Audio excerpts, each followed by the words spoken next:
প্রিয় বন্ধুরা, আসসালামু আলাইকুম। শুভ সকাল। আমরা গ্রামের বাড়ি চলে এসেছি। প্রচুর বৃষ্টি হয়েছে রাতে। চমৎকার পরিবেশ, সুন্দর সকাল। দুদিন পরে ঈদ, সবাইকে ঈদের শুভেচ্ছা, ঈদ মোবারক।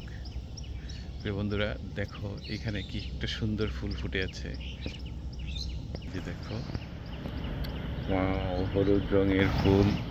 তোমরা কি এর নাম জানো? এটা হচ্ছে সোনালি ফুল, সোনালু ফুল বলে।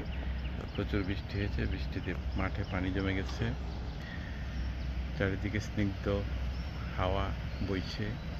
এই যে এখানে দেখো বর্ষার সেই কদম ফুল, কদম ফুল প্রচুর ধরেছে, এখনো পুরো ফুটেনি, ফুটলে আর একটু বড় হয়ে সুবাস ছড়াবে।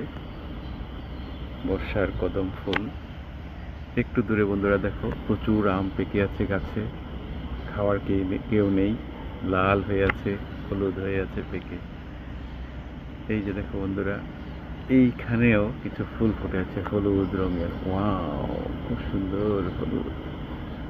আর একটু যদি দেখি, এইখানে প্রচুর আম ধরে আছে দেখো। ওয়াও, প্রচুর আম অলরেডি পাকা শুরু করেছে। ওইদিকে ধান ক্ষেত, আমাদের মাঠ, বিশাল বড় মাঠ, ওপরে আরেকটা গ্রাম। প্রচুর পানি জমে আছে বৃষ্টির জন্য। চমৎকার। এইখানে ছাদের উপর একটা কবুতরের ঘর বসিয়েছি, খাবার দিয়ে রেখেছি। জ্বালালি কবুতর উড়ে এসে এখানে ধান খেয়ে যায়। যদি তাদের থাকতে ইচ্ছা হয়, তাদের বাসস্থানের ব্যবস্থা করা হয়েছে, থাকতে পারবে।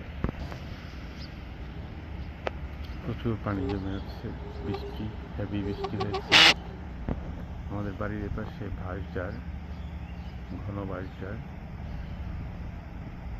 আমাদের এখানে আমাদের কবরস্থান, আমাদের পারিবারিক কবরস্থান। আমাদের দাদা, বাবা, চাচারা শুয়ে আছেন, পূর্বপুরুষরা। আল্লাহ যেন সবাইকে জান্নাত দান করেন, দয়া করি। রাব্বির হামহুমা কামা রাব্বায়ানি সাগীরা। সবাইকে ঈদের শুভেচ্ছা জানিয়ে শেষ করছি।